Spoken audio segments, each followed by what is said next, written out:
Well, it has been, believe it or not, nearly a week since the tragic shooting in Robstown that left 5 people dead, all from the same family, including the gunman.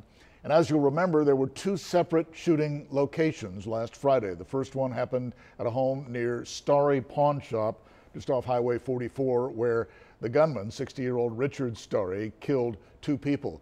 Police believe he then went to the nearby Retama nursing home where he shot and killed his elderly father and stepmother before turning the gun on himself. And as that close-knit community is still coping with the loss, tonight a rosary is being held at Robstown High School to remember those victims. Our Michelle Pedraza joins us live from there tonight with the latest on this top story. Michelle?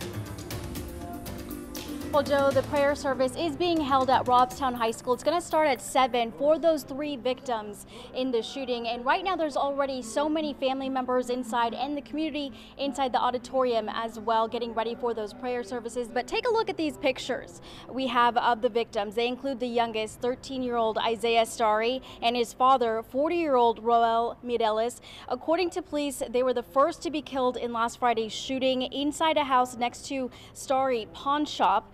We know that Isaiah was a student at Cal Allen Middle School and was loved by his community. The last victim to be remembered is Isaiah's grandmother, 60-year-old Thelma Montalvo, who was killed at La Retama Manor along with her husband, Ernest Starry. I caught up with her brother and sister, and here's what they had to say.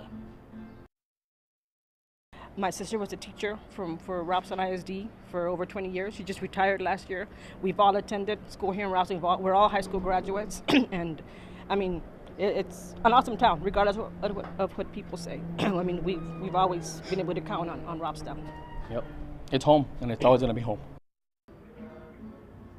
And family members have come as far as Houston and the Dallas area. The funeral service is going to be held tomorrow for these 3 victims here at the high school as well. It's going to be at 9 a.m. tomorrow, followed by the burial at Memorial Park Cemetery. And like you just heard, there has been an overamount of support here in the community in Robstown. This family was well known by everybody in this community, and this family was loved by everyone in this community. So this tragedy has definitely affected everybody here in Robstown.